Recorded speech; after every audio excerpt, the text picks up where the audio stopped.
Keeland, every moment matters.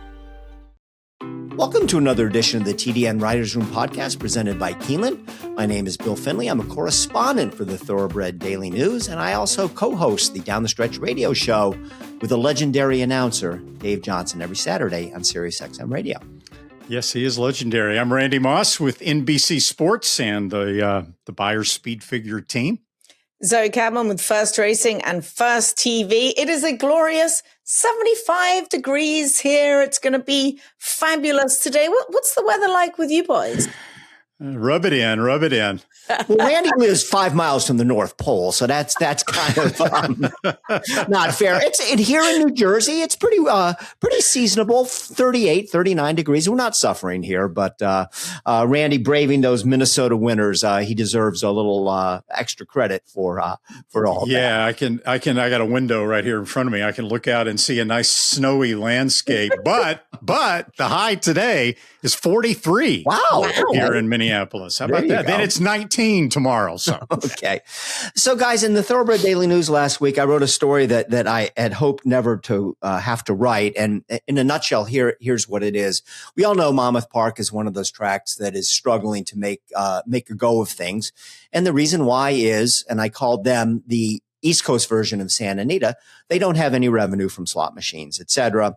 And but what they do have is a $10 million subsidy from the state, which they've used to prop up purses. But Dennis Drazen, who runs the place, is worried that subsidy is not here forever. And if it goes away, he has basically said Monmouth cannot continue to run what is right now only a 50-day meet at Monmouth, a very short meet. Plus, they run 9 days of turf racing, thoroughbred racing, of course, at the Meadowlands after Monmouth closes. He said that if they lose the purse subsidy, they are going to go to a 25-day meet. And we'll see what happens. There are all set for 2026. But this is ominous, more so than anything else. If, in fact, they try to run 25 days, I am firmly of the opinion that there's no chance it'll work. Nobody is going to ship in for a 25-day meet, especially when there's so many other opportunities in the Mid-Atlantic, particularly just down the road, about 70 miles to the west of Monmouth Park, at Parks, where they have year-round racing, terrific purses, and have a great breeding program, which we promote each week on this show. Randy, we get tired of talking about and writing these stories, but Monmouth Park, with apologies to Del Mar, Saratoga, Keeneland, and all the rest of the places, it's my favorite racetrack in the country because it's my home track, just as Sure. Oaklawn is. You grew up going there. But, as you look at this, is this more, of the same? Are we about to see them join this list of racetracks that just brings tears to your eyes of Arlington Park and Hollywood Park. Yeah. And we don't know the future of Gulfstream Park at this point, and we have to worry about that. We did a bad news, good news segment last week on the show, and I would certainly put this under the bad news if, in fact, Sure. we had known at the time when we were taping last week's show that this bombshell was about to hit. It's pretty ominous, and it would be heartbreaking if we lose Monmouth. I mean, I tell people all the time, I say, what are your favorite racetracks to go to? And Haskell weekend, NBC's done the Haskells since I've been at NBC, since 2011. And that's always like among my favorite trips of the year, if not right at the top of the list. I mean, I love going to Monmouth Park. It's an old school racetrack. In so many ways, it's just a fantastic place. But look, we all would love it if the economics of horse racing were the same today as they were, 60, 50, 40, even 30 years ago. But unfortunately, that's just not the case. You mentioned Oaklawn, where I grew up. On our TDN podcast, our guest in December of 2022 was Lou Sella, the owner of Oaklawn Park. And I asked Lou at that time, I told him it was a softball question, and it's the ultimate softball question. How important the gaming, the casino at Oaklawn Park was to that racetrack's fortunes. And he told us, he said, quote, "Racing today will not survive without it." Not just at Oaklawn, anywhere. He said, plain and simple, if you do not have an alternative revenue source from whatever means, And at Monmouth Park, that would be the $10 million they were getting from the state. Racing will not survive. He said, you either do a little bit okay, or you'll do a whole lot better with alternative gaming. If you don't have it, you're going to have to close. And unfortunately, we're sort of seeing that at Gulfstream. We're seeing that maybe in the future. We're seeing that as a possibility at Santa Anita, unfortunately. A lot of places around the country, and Monmouth is right in the middle of that list, and it's unfortunate. Oh, God, you two are going to make me cry. I'm out of here. My God. But Zoe, in all seriousness, this must remind you very much of what's going on at your favorite racetrack, Santa Anita. Yeah, and I mean, I was there for Arlington Park. Right. It's just brutal. I don't know the solution. I really wish I did. I've been to Monmouth Park, and I've only been there once, and it really did remind me of Arlington Park with the party in the park and the family atmosphere. It's just a really cool place to go, and I was shocked that I hadn't been there before. And I was like, wow, this is really cool. So I'm hopeful somehow something might get turned around. I don't know, but it's ominous, like you said. Well, let me add a little bit. Randy, go ahead. No, I mean, I'm sure you feel the same way, Bill. I mean, we do sometimes come off on the podcast when we talk about things like this that we need to talk about, like we're Debbie Downers or whatever. But we've got to be realistic. I mean, that's the reality of the situation right now as it exists in thoroughbred racing. And, hopefully something can be done to make it work.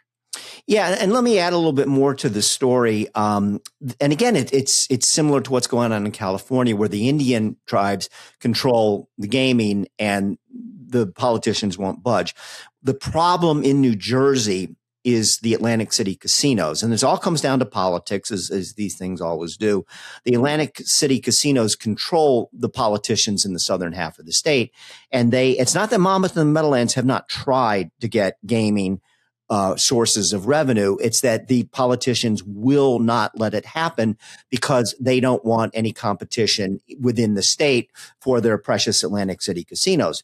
But one thing that maybe will change the equation is for the first time now, they have approved casinos in the New York metropolitan area.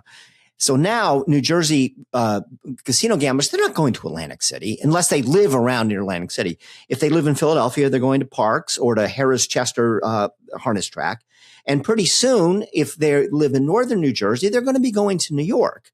And Jeff Corral, the owner of the Meadowlands, is saying that is trying to tell the politicians, stop letting this money leave the state.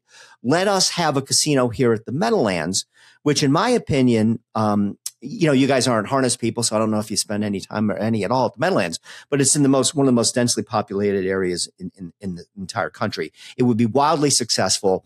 The conventional wisdom is they would have to share the revenue with thoroughbreds, and that would solve all the problems. But, let's not all hold our breath because they've been trying to get a casino at the New Jersey racetracks for some 50 years. But Randy, one more point, and I know things have changed, and I agree with everything that Mr. Sulla had to say. But I find it very sad that racing can't survive on its own. That what happened to our sport where you just needed to open the, and I know This is subject for another day and it's a complicated question and there's myriad factors involved. But, when I first started going to Monmouth Park as a kid, the place was jammed. That no one ever dreamed that they would need alternative gaming. What has happened to our sport that we can't stand on our own 2 feet anymore? Well, I mean, primarily it's that the competition for the gambling dollar has just absolutely exploded. I mean, was it Jerry Maguire, follow the money? Mm-hmm. I mean, that's what it is. Yeah. That's what it is, plain and simple. I mean, horse racing way back in the day used to be, pretty much the only legal way that gamblers could satisfy their gambling urges, and people love to gamble. Vegas back then wasn't what it is now. It was mainly for the Rat Pack and not, a commodity for the average person. Atlantic City casinos didn't exist. You didn't have riverboat casinos and Indian casinos everywhere. You didn't even have the state lotteries everywhere, much less sports betting and online betting. I mean, all of that is just knocked the market share for thoroughbred racing down considerably. And that's the That's the primary reason. Yeah, it's all sports betting. It's all sports betting. I mean, look at FanDuel. I turned on FanDuel the other day to watch the races. They were showing football. They got in on it. Yeah, I mean, horse racing can still survive, but it's not going to be like it was. Right. It's going to be contracted. It's going to be shorter racing dates, fewer horses like we're seeing right now. And just one more aside, and then we can go on to our next segment. Monmouth Park just built a beautiful sports book. They were kind of using the grandstand and actually using parimutuel windows that were built for horse racing in areas of the grandstand that nobody ever goes to anymore. And that place is absolutely jammed. But if you go to Monmouth Park outside of Haskell Day, as beautiful a racetrack as it is, it's empty, and it's very sad.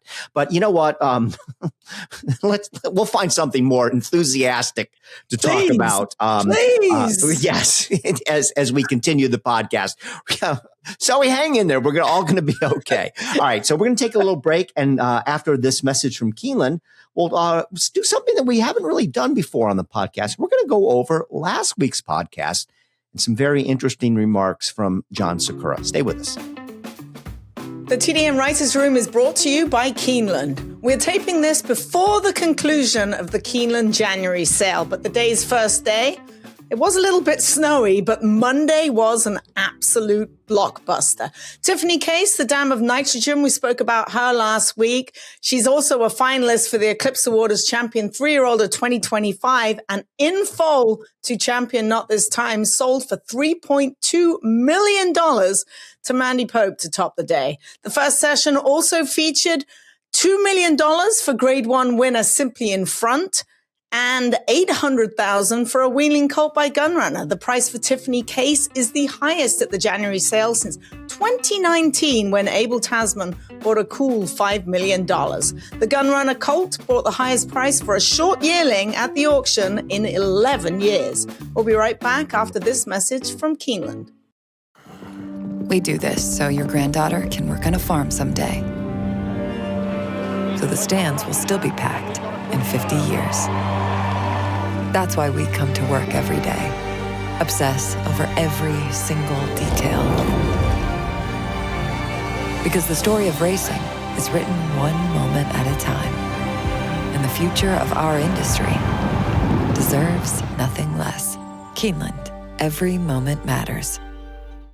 Now for the fastest horse of the week, brought to you by the Fast Sires at Windstar Farm. First, a few words about one of those sires, Constitution, who started the new year with two impressive 3-year-olds making their career debuts, both named TDN Rising Stars. On Saturday at Gulfstream, Chief Wallaby's debut win was only by a length and a half, but boy, did he look good, and he was good by the clock as well, touting himself as a horse to watch on the Derby Trail. And 2 days before that, Juddmonte homebred Touch of Fire won his debut at the fairgrounds by 7 lengths, going 1.16 miles on the turf. Interestingly, both colts are by Constitution out of Medaglia d'Oro mares. Constitution was a top 6 general sire in 2025, and he stands this breeding season at Windstar for a fee of $110,000. The fastest horse of the week earned a 104 Buyer's Speed figure in an allowance sprint Friday at Aqueduct. 4-year-old colt 1-900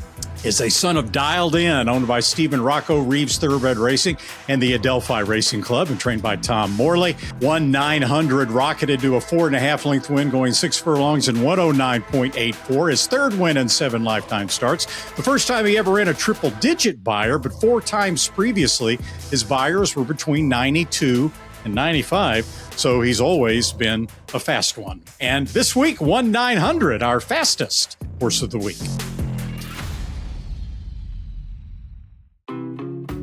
Well, welcome back. And I promised in our first segment that we'd have something more positive to talk about. And I need to spin this a little bit because John Sakura came on last week and we discussed the ongoing problems. Oh, geez, here we go again of California racing. But I'm going to say it's a positive, and this is how I'm going to spin it. It's because John Sakura, to me, was a rarity in horse racing, what he said. We all sit around and complain. We all moan and groan about the problems of this sport. Outside of a few people, Mike Rapoli comes to mind, nobody comes up with any answers. And I give John Sakura great credit for coming on this program, speaking his mind, and coming up for what seems like, I don't know if it's a no-brainer, but a solution that might just work to help California racing, which he said the downturn and the problems in California racing, he called the sport's number one problem. He correctly told us that he said 100 million. The actual number turns out to be 98.5 million, but is sitting in what in nominator awards, in sitting in the Breeders' Cup's bank accounts in what he calls a rainy day fund. He called upon the Breeders' Cup to unleash some of that money and to use it to help California, to help with their purses, particularly when it comes to their major stakes races, many of which, including now the Frank Kilroe Mile, have been downgraded. Frank Kilroe went from a grade 1 to a grade 2. And Zoe, I'll start with you because once again, you're California. What did you think about what John said, and what have you heard from people in the Southern California racing industry about this solution that given a chance might just make a big difference? I'm in total agreement with everything that John said, although I am wearing a Breeders' Cup sweatshirt right now. He didn't miss the mark whatsoever. One thing that I would have loved him to add was, he spoke mainly about the graded stakes. We need some influx of cash into the daily handle. It would be nice. I think this Saturday our maiden races are 70,000, which is good. But it would be nice to be able to advertise that our maiden races are 100,000. Average daily handle just up in general. But he hit the mark. He's definitely not wrong. And on the heels of our conversation with him, he's been unanimously appointed to the TOC, the Thoroughbreds Owners of California. He still has to be voted in an election, so to speak, but he's going to replace Nick Alexander, a longtime breeder and owner who has stepped down. It's a vacant seat. And I'm delighted to get John Sakura out in the forefront of everybody else because he's a man who's not afraid to speak his mind, which is something that we need out here in Southern California. And hopefully, those words will continue into actions. And he's been very well received, by the way. Numerous people have come up to me. Obviously, I haven't canvassed anyone, but Stephanie and Costa Hirona, Stephanie came up to me in the paddock the other day and she was like, I don't really know John Sakura. She's like, but I really enjoyed his interview. I'm like, you didn't think it was a bit too long, Sue Finley? Sorry, Sue. And she's like, no, I loved what he had to say about California racing. She's like, not only did he speak very well, he had solutions to the problems. And she said it was really refreshing to hear someone talk so passionately and so well about California racing who might have a solution, who's going to stand up and fight. So a big thumbs up from the Hironas family. Yeah, here's the challenge, right? I mean, it all sounds good. And it sounds logical. I'd love to have the Breeders' Cup weigh in on exactly what they think about it, because that's obviously an important component. Well, they did, Randy, and we'll get to that. Okay, good. Yes. Good. So, but here's the challenge. I mean, and how many times have we seen this over the decades? Many, many times when a good idea to benefit the sport is obvious, right? It's just right there, perfectly obvious. But yet you have infighting from all the different components of thoroughbred racing, all the different regions, right? Will Churchill Downs Incorporated be okay with the Breeders' Cup spending a lot of its $98 million war chest on Southern California? I mean, we've seen that so many times. Everybody's out for their own interests, and nobody seems to be rowing in the same direction. And hopefully this won't be one of those situations. People will realize how vitally important Southern California is to the overall health of the racing industry. But, there has to be some skepticism of it actually coming to fruition based on what we've seen in the past. That reminds me, I don't remember who was, somebody floated the idea that maybe Kentucky should take some of their money and send it off to California. That was never going to happen. But I did mention that, we had to give the Breeders' Cup the ability to respond to what John said, and it didn't appear on our podcast. But here is a verbatim the statement they gave us about what John had to say in his proposal. He says they added that as a nonprofit. They said as a nonprofit whose mission is to conduct the Breeders' Cup World Championships at the highest levels of quality, safety, and integrity, and to promote the growth of thoroughbred racing, breeding, and sales through proactive leadership, innovation, and service, Breeders' Cup Limited must exercise prudent fiscal stewardship while leveraging the endowment and related income to enhance the World Championships and advance their mission. I'm sorry. I love you guys, the Breeders' Cup, but that was that was a non-answer answer. That doesn't say anything.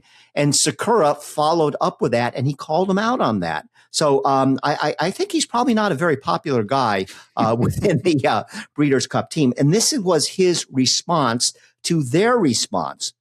The Breeders' Cup's response to my critique only defended their management of the $98.5 million endowment. That's typical of a non-responsive, self-congratulatory group. The concerns raised and possible solutions to the crisis in California were ignored and received no reply. John Gaines, the founder of the Breeders' Cup, often warned of self-appointed guardians of the turf, an apt description of the current state of affairs, a continuum of non-action and self-praise. One thing to say about Mr. Sakura, he doesn't mince his words and he speaks his mind. And you know what? Good for him. We're going to take another break. When we come back, we're going to chat with Bill Knauf, the president and general manager of the new Maryland Jockey Club, find out what's going on in Maryland, why they had such a good year from the bottom line handle standpoint in 2025, and their plans for the Preakness going forward. Stay with us. We'll be right back. And the TDN Writers Room is also brought to you by Pennsylvania Breds, the Pennsylvania Horse Breeders Association's 16th annual Stallion season auction began on Monday, January the 12th, and it will run through 9 p.m. on Sunday, January the 18th. It takes place on thoroughbred.com, and that's where you can go to register to bid. There are 66 Stallion seasons available, representing sires based in Pennsylvania, Kentucky, Maryland, New York, Virginia, and Indiana. And of course, if you breed your mare to a Pennsylvania Stallion and you register the foal as a PA bred, you'll be eligible for 40% in Breeders' Awards, up to 40% in owner bonuses. Also, the restricted races and restricted stakes races. Other states also offer some of those options as well for state-bred competition, but not like Pennsylvania's. Take a look anyway, and we think you'll find something that you will like. For questions, call Brian Sanfratello at 610-444-1050. The Pennsylvania breeding program is the best program in the country. The Stallion Awards, the owner bonuses, also the restricted races and the stakes races for Pennsylvania breds. This year, 8 breeders are on track to earn over $200,000 in Breeders' Awards, and 2 could hit the $1 million mark. We have the best program in the country. Take advantage of the fantastic program that we have. Learn more at pabred.com. In this week's edition of First Things First, I caught up with one of the owners, Anna Marin, who owns So Happy before and after the San Vicente.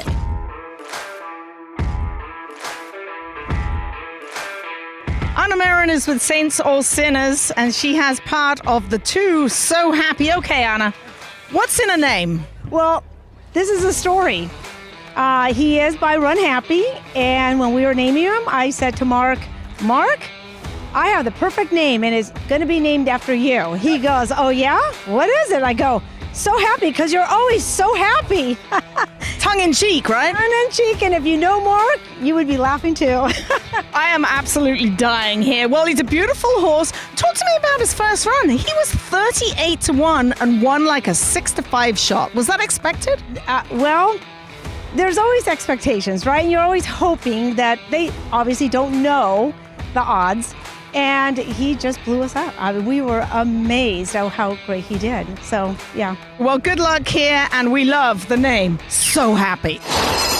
And they're off in the San Vicente. So Happy into second. at the rail. Greenwich Village losing ground. So Happy moves to the front. So Happy Butane, but So Happy full run past the 16th pole, and it's So Happy and Hall of Famer Mike Smith to win the San Vicente. We're all so happy. Let's start with the winning jockey here. Even Mark is smiling over here now. Why wouldn't he? You've been high on this horse from the get-go. Did he give you any inkling he wasn't going to run a big race today? No, matter of fact, totally the opposite. He was just so excited out there. He was so happy today, really. And you know, I was really happy with the way he handled the 7/8 because usually that's a pretty good indication that they'll go 2 turns. He was well within himself running underneath the wire and was really happy with the way he did things. And thank Mark and his team for giving me the opportunity and my wonderful owners here. And who knows, man? Let's see where this takes us. All right, Mark, thanks so much for your time. Anna? What did I tell you? What did I tell you? And look at him. He's so happy. It's named after him. I hope everyone understands that. In your honor, he's so happy. Mark Latt, So Happy. You got him ready at 38-1. Was that a little bit of a shock to you? I know it really wasn't to Anna, but for you as a trainer watching him in the morning, how different is he from the morning to the afternoon? Well, he certainly showed more in the afternoon than he did in the morning, but we liked the horse quite a little bit.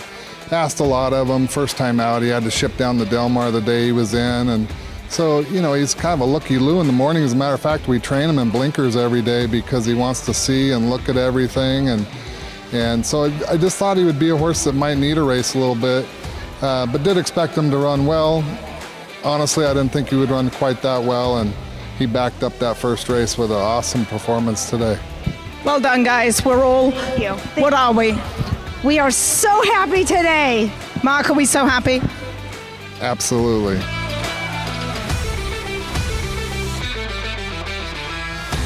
And yes, he is very aptly named. What a weekend for Mark Glatt it was at Santa Anita. Okay, let's move forward and talk about the races. We are racing Thursday through Monday at the Great Race Place. That is 5 days in a row.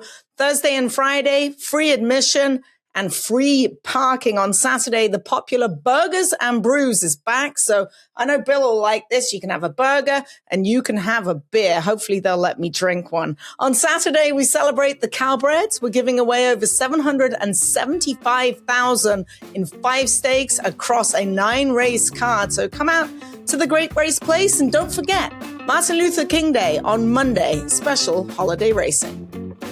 Welcome in now Bill Knauf, and he is the president and general manager of the nonprofit Maryland Jockey Club, which of course is the new entity running racing in Maryland, which right now includes Laurel, but someday soon will include just Pimlico, with the exciting news that a rebuild is underway at Pimlico. That's one of the many things we want to talk about, Bill, as he's this week's Gainesway Guest of the Week.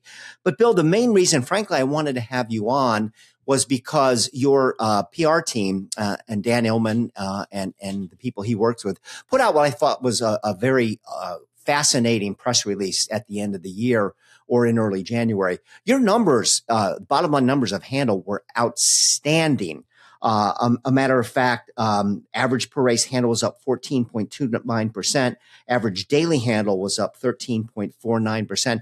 And Randy, I'll throw this to you. You're kind of our betting handle maven. So find out from Bill, what the heck are these guys doing right? Yeah. Well, Bill, I think, in my opinion, nationally and on a state-by-state basis, too many people pay too much attention to total betting handle, and they don't drill down a little deeper to handle per race and handle per race day. And obviously, in the case of Maryland, there were substantially less racing dates in 2025 because you guys partnered with Virginia for part of the summer. And so that sort of caused that reality. So your thoughts on what went into those 13 and 14% increases in the average daily numbers? Yeah. So first, thank you for having me. Happy to be here. And it was a really great first year. We obviously a new organization taking over January 1. We weren't quite sure what to expect. And I would say we started off a little slow in January. I think there was a lot of just uncertainty of what Laurel was going to bring and Maryland racing was going to bring. And then we really got some nice momentum for the rest of the year. And to your point, there was a substantial date reduction, about 30 days, I believe, 150, maybe a little less, 20, 25, 151 to like 120. But, the onus was when we race, let's put big fields out there. Let's put competitive fields out there. And let's start advertising a lot more. And I think we did that. We brought Dan obviously in. We chose to focus on some bets, the 12% low takeout pick 5. We were doing some online handicapping contests. We did some on-site handicapping contests. So there was a lot of focus after we could set the product the right way, and the horsemen were extremely supportive, and they ran. And when we had racing, we put on a good product, and then, it was up to us to promote that fact around the country. Well done. That is absolutely brilliant. It's so nice to see 2 states actually working together, teaming up with Virginia and Maryland. It looks like everything's been going in the right way, and love what you've been doing in Maryland. But along with the good things comes headaches. What's been your biggest headache? Because you're a guy going in all kinds of different directions. Yes. So personally, probably it's not a headache. I would say the most challenging thing for me is right now putting effort into our current Laurel product, but at the same time, spending a lot of time on the Pimlico renovation and basically providing feedback as much as we can to the Maryland Stadium Authority on that project. So, it's a wonderful thing to have. I mean, we're one of the fortunate states that actually gets to say we're building a racetrack, and we want to give as much detailed operational information to the Stadium Authority as they make those decisions and create the new Pimlico as possible. So that's probably the toughest thing. And it's not only for me, it's certainly for a lot of members of our staff, because, when they ask me about a maintenance shed, I am not going to have those answers. I'm going to need our track superintendent and our director of facilities. And they're going to, hey fellas, I'm sorry, but they're going to need you for about 4 hours to answer those questions. So it's a wonderful problem to have, but that's probably one of the challenges right now. I would say the other one is, keeping the momentum going, figuring out where we want to go next. I know one of the recent conversations we have is stakes, graded and just stakes racing in Maryland. And I was fortunate enough to sit in on the graded stakes committee this year to learn quite a bit about their process. And outside of our 2 days, we don't have graded stakes, right? We used to. I mean, there's an incredible history of, whether it's the DeFrancis Dash or the General George or Barbara Fritchie. And so I think we're going to try to, really put an onus and a spotlight on getting back some of the grades that we used to have here in Maryland. Don't start on Bill now. He's trying to crush all the graded stakes across the country. You're talking to the wrong person here. Bill's trying to squash them all. Well, that's a subject for another day, and I would never squash Bill's attempts to get more graded stakes races at Maryland. But I want to get back to something you mentioned earlier, and there's no doubt that the cooperation between Colonial and Maryland was a benefit to both tracks. And I've been screaming about this for years. I grew up in an era I grew up in the Mid-Atlantic states, and I grew up in an era where among other things, Delaware Park used to be part of the Maryland circuit. And I know you can only speak for your track and your wishes, but is this the wave of the future, especially in the Mid-Atlantic, which is the most crowded region in the country so far as racetracks go? And, what would you tell if a fellow CEO and president of some other track came to you and said, Bill, how did this work? What do you suggest for our track? What are some of the things you might tell them? Yeah, I mean, it's a true point. I think the Mid-Atlantic, I actually think a lot of people recognize that, at all these tracks. I mean, certainly, we started the path with Colonial. I think Delaware makes a lot of sense. I mean, Our horsemen, we know the statistics. Our horsemen actually ran just as much, if not more, at Delaware than they did at Colonial during those 2 months. So, I can't speak for Delaware, but I think it's a natural fit as well. I think it's just trying to get to that point where we all can, agree on when to run or when not to run and what's our focus long term. I know the Maryland horsemen have great relationships with those other organizations, and I think conversations are always continuing. But we all have to get to the point where, okay, I can live, obviously Maryland has chosen, we can live without July and August right now. And, we still want horsemen to stable. And I think that, and train, and, when we return, that those horses are ready. I think that's one important thing. I think the training aspect has to play a big part of it. It's not just, it's hard if you just close down and then you're going to send your horsemen to another state. So, there's certainly factors in there, but I do think the Mid-Atlantic, I think everybody recognizes that's an area that, as you pointed out, probably should have been talked about a long time ago. But, this is a first step at least. And Bill, I want to add one more thing to the equation that we haven't talked about. And again, I believe I should have, sorry, I didn't look this up, but I believe you guys also sent out a press release at the end of your turf season, which came towards the end of November. And some of the statistics in there were real eye-opening. Take me through some, I'm sure you could probably reel them off a lot better than I could, so I'll leave it. But you guys, we all know turf races are more popular with the bettors. They get bigger fields. People are going to bet on them. And it's, I'm not saying everybody should have 9 a day. That would be impossible. But you guys absolutely made optimal use of your turf course. Tell us again some of the numbers and how you were able to do as much turf racing as you did. Yeah, I think the stat was, and I don't have it in front of me, but we ran the most turf races after April, I believe, and I think we were second all year. I believe maybe to Gulfstream. We have a fantastic turf course. I stepped into one of the largest in the country. Our turf maintenance guys do a fantastic job. So shout out to them. And, we've got 6 running lanes, and that's a luxury. And, as soon as I realized that when I came here, I honestly did not realize. I knew they had a big turf course. I didn't realize how big and how many we could put on each of those courses. And it really it's whatever the mix is. And this is, our turf consultants do a great job with it. It can really take quite a beating. And it really wasn't until the very end of November that we felt like we had to stop because it was in such great condition. The other part of it now, we sort of have a natural break with these 2 months in July and August.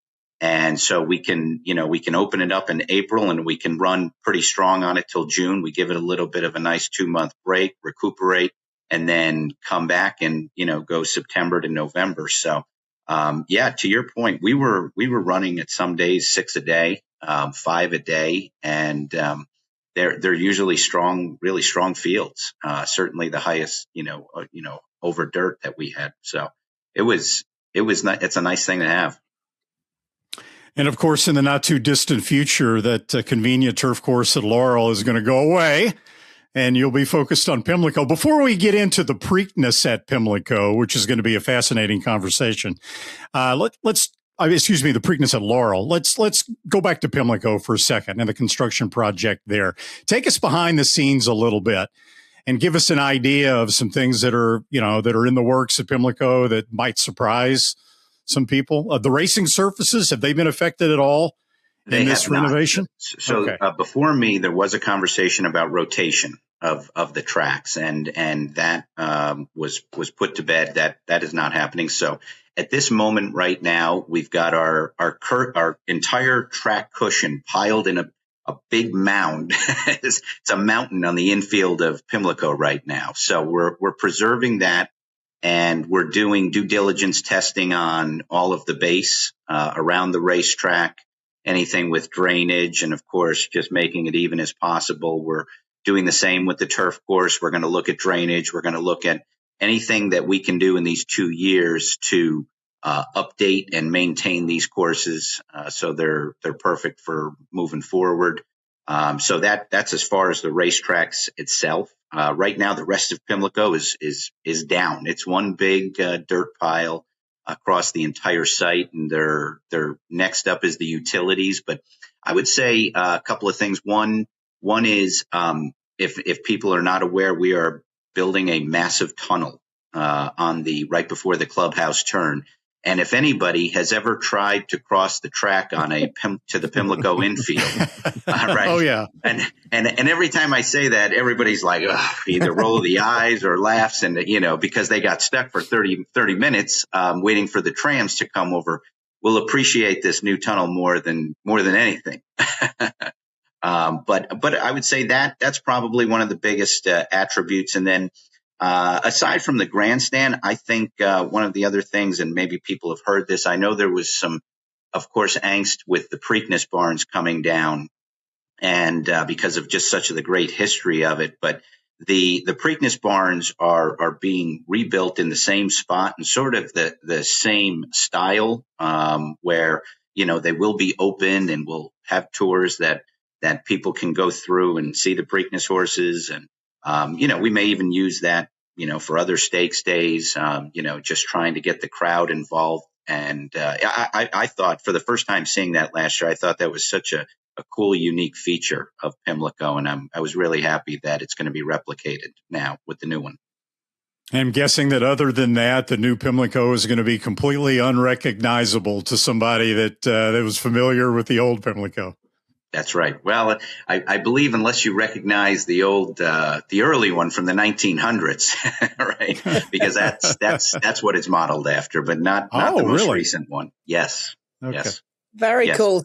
So how is the Pimlico at Laurel going to look? Preakness at Laurel? Very different, right? No infield, not much room to go around the turns as well. This Preakness is the last one that'll be operated by the Stronach Group, and so we're in supporting mode as much as we can, just like the previous Preakness was at Pimlico in 25. But Laurel's a beautiful facility, and we just talked about at least what the racetracks and the turf course can offer. So there may be some opportunity there for different distances on that week of Preakness to do some races. But the building at Laurel is just gorgeous. I mean, I was totally impressed with how they designed it and updated it. So very, very different, smaller Preakness, no doubt, just because of the size of the facility. But I think it brings a uniqueness, just like Saratoga did with the Belmont. Are you going to have outdoor bleachers or infield bleachers? You plan to limit the attendance in any way? How are you going to handle all that? So not to kick the can, but those will be the Stronach Group's decisions on those. I mean, I definitely think they are looking at certainly some outdoor hospitality. And I think one day that they could at least look at, and they obviously they operated this for many years, and we just picked it up this past year. But Maryland Million has a little bit of a style like that. If anybody has ever been to our Maryland Million Day, we do put hospitality tents up throughout the stretch and on the apron, and I think that's something that the Stronach Group may look at as something to model off of. Bill, when it became clear that NYRA was going to rebuild Belmont Park and create a new facility, one that better fit the modern realities of horse racing, they went to the Breeders' Cup and said, we're going to have a great new place. How about bringing the Breeders' Cup back to New York? And the Breeders' Cup enthusiastically said, yes, pretty much. Might the Maryland Jockey Club have those same discussions? Say, hey, how about us? We're in a large metropolitan area just outside Washington, D.C., in a big city in Baltimore. We're going to have a great facility. Wouldn't this be a great place to hold the Breeders' Cup? Have you had any discussions with them? Do you plan on broaching that subject? And if not, do you plan on broaching that subject with them? Yeah, we have not had any formal discussions yet, but to your point, it's certainly in the back of everybody's minds as we build this new facility. And there's just a lot of excitement that could hold that possibility down the line. I think probably everybody's sort of a wait and see and to see how the facility specs out. And but to your point, Baltimore and Pimlico will have everything. I think that for the ingredients of a Breeders' Cup, it's got a major city. We've got transportation hubs. We've got hotel space. We already operate and put on a major event. So the staff is certainly used to that level of exposure, whether it's the broadcast teams or just the crowds on site. So I think everything could point to that. And selfishly, I can't end my Breeders' Cup operation career on 5 inches of rain from Monmouth Park in 2007. So how about Shamrock Farm? How's that coming along, the training center that you guys just bought?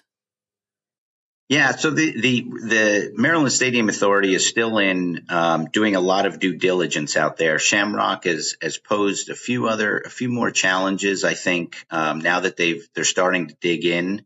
So we're sort of waiting to hear back from the Stadium Authority as to what all of those results are showing for us. But I haven't really had much discussion on that. Most of it's been around Pimlico because I knew they're just still doing a lot of the due diligence there out there.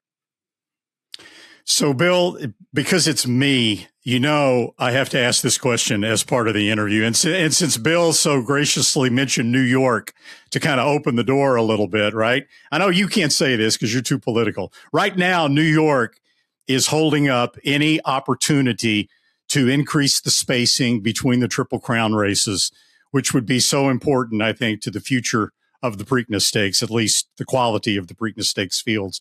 Where does any of that stand right now as far as Maryland is concerned?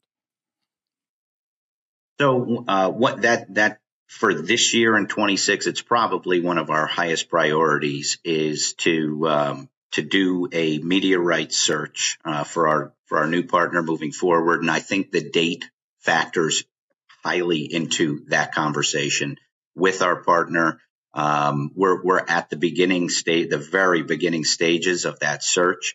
I would hope that we would have any answers by Preakness of this year. That's sort of our timeline as it stands. But as I said, it's obviously we're approaching it that everything should be discussed. We have we can plead ignorance because, this organization, the new Maryland Jockey Club, was not a part of any other further conversations. And, we plan on to reach out to New York and certainly Churchill. And once we have an idea and think, the direction that we would want to go in, we're going to have those conversations with them, and see where it goes. But for us, we're coming in wide open. We're listening to everything. We're talking to stakeholders, and we'll see where it leads. Well, Bill, first of all, if anybody wonders why Bill Knauf and Bill Finley get along, we happen to be fellow Tufts Jumbo graduates. How cool is that? So I don't know if you spent nearly as much time at Suffolk Downs as I did in college, as I pretty much burned up my college tuition at the racetrack. So anyways, but go Jumbos. It was a great place to go to school. Bill, you guys have gotten off to a terrific start, and I'm not just saying that because you're a fellow Tough Jumbo, but the numbers speak to the obvious. Job well done. Thanks so much for joining us on the TDN Writers Room podcast and being our Gainesway Guest of the Week. Thank you for having me. It's been a pleasure. And Guest of the Week, Bill Knauf, brought to you by Gainesway, home of 2024 Preakness winner Seize the Gray, one of Gainesway's 4 stallions with first crop weanlings in 2026. Last year in his first season at stud, the son of Arrowgate bred 196 mares. And on that long list of mares, 2-time Eclipse champion Goodnight Olive, Canadian champion Here's Hannah, Chilean Grade 1 winner Joke Cece, and the dams of Grade 1 winners Jaywalk, who was a 2-year-old filly champ herself, Callback, Leave No Trace, and Real Solutions. Seize the Gray stands the 2026 season at Gainesway for $25,000.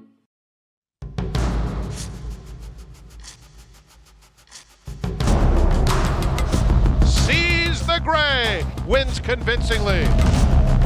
Seize the Gray. He's going to seize the day in the Pennsylvania Derby. Seize the Gray is still there. Seize the Gray wins the Preakness.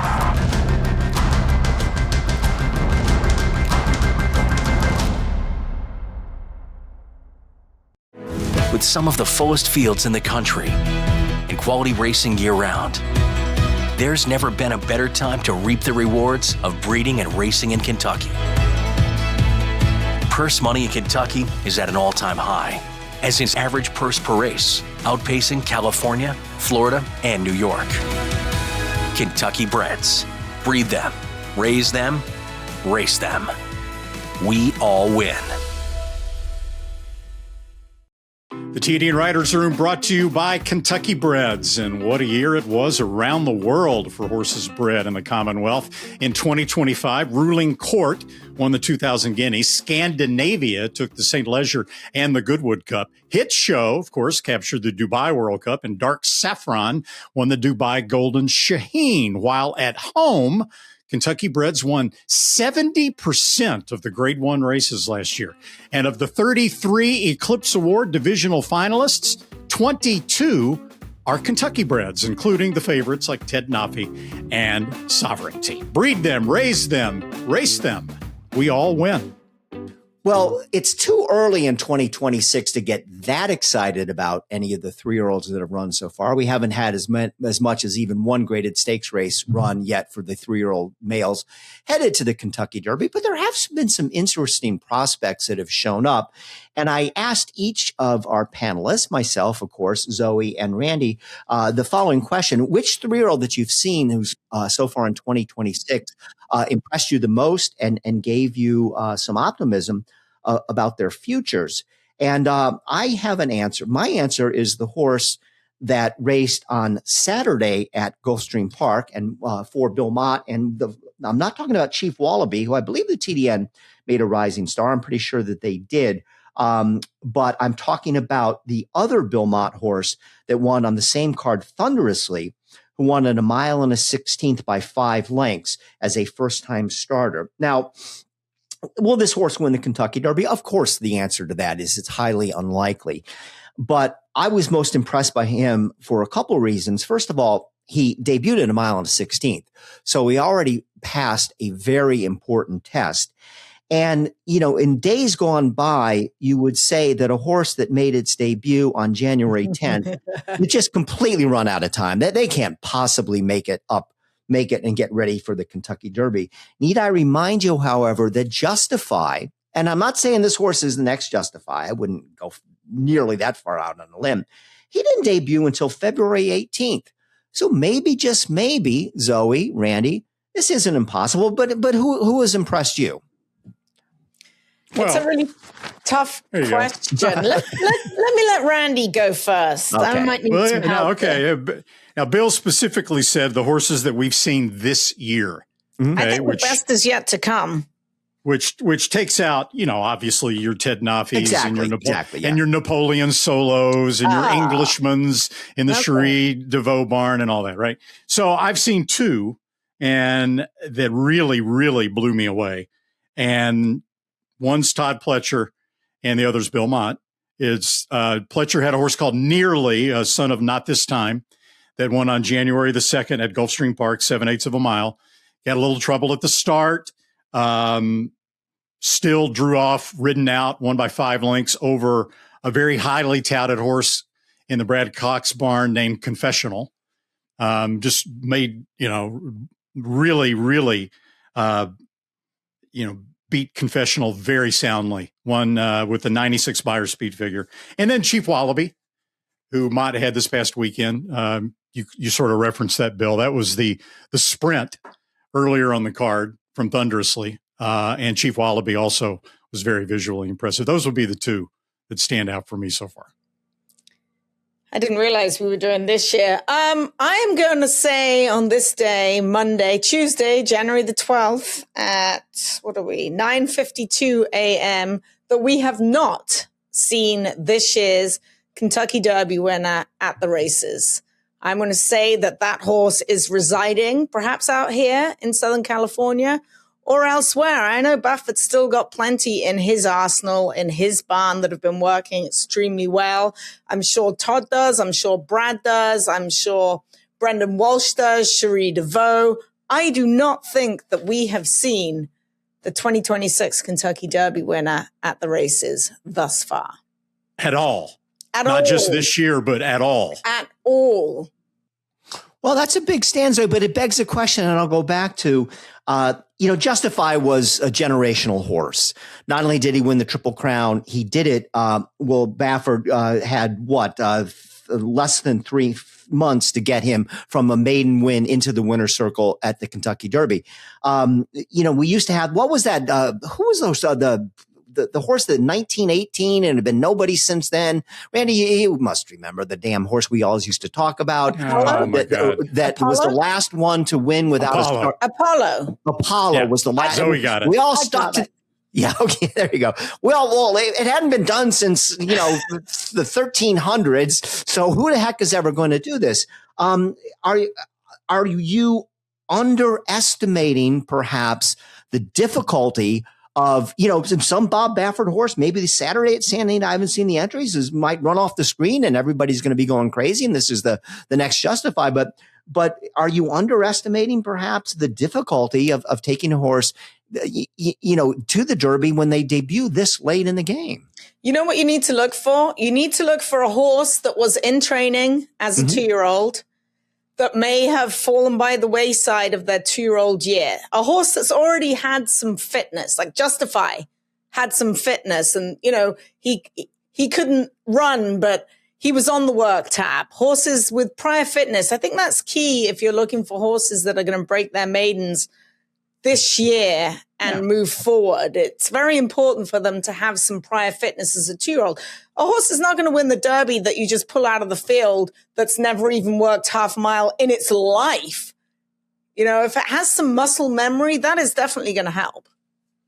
Yeah, and as long as the horses have that background, that bottom, as trainers like to call it, it's not as, impossible as the Apollo statistic would make it sound, simply because times have changed so much.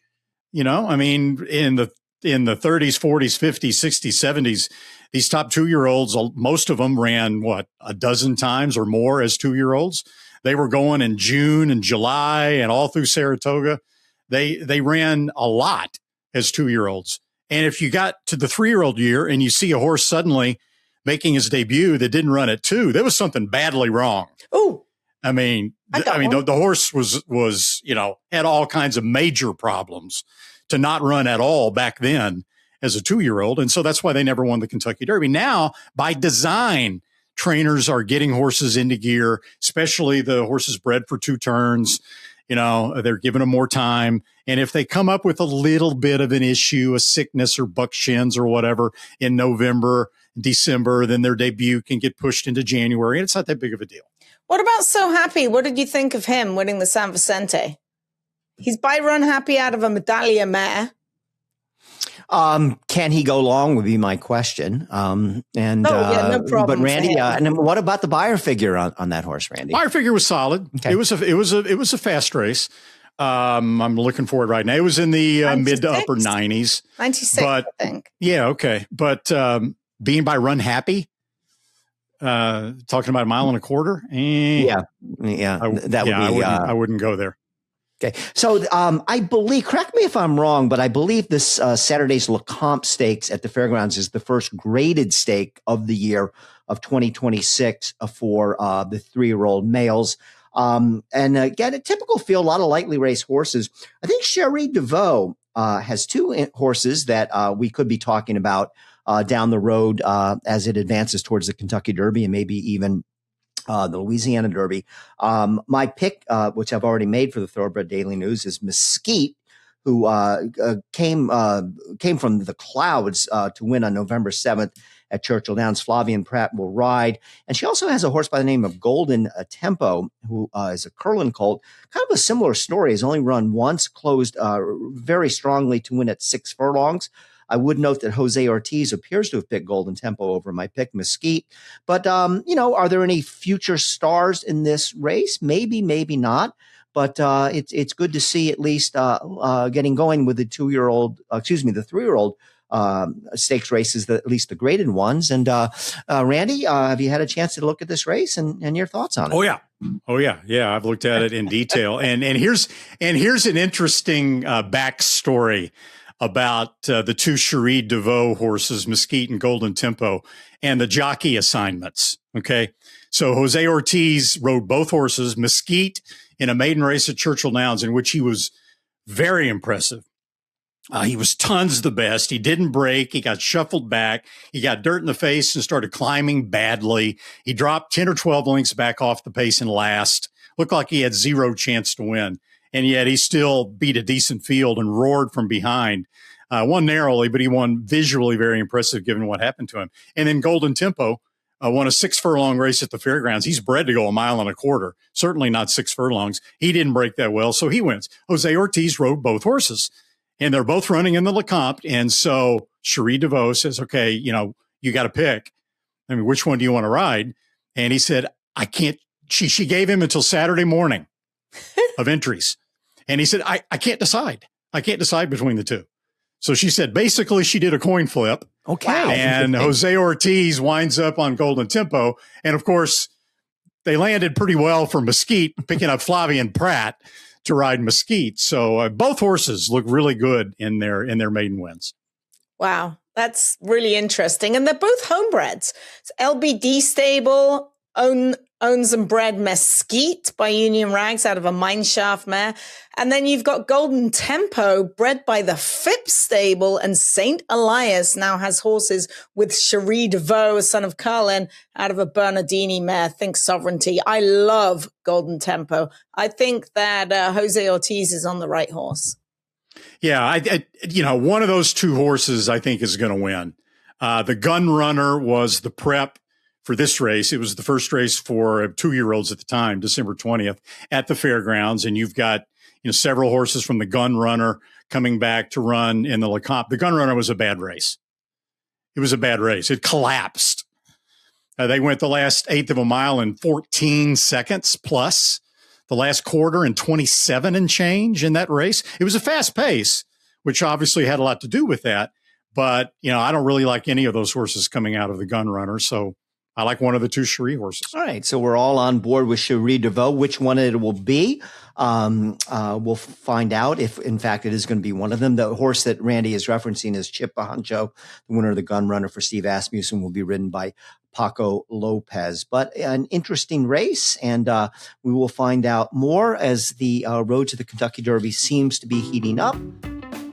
This week's Work of the Week is brought to you by First TV. It was Breeders' Cup Turf Sprint winner She's So Spicy worked a half mile in 47.35 for trainer Jose D'Angelo. Now, I'm not sure she could have gone any easier. She looked like she was in an absolute high gallop.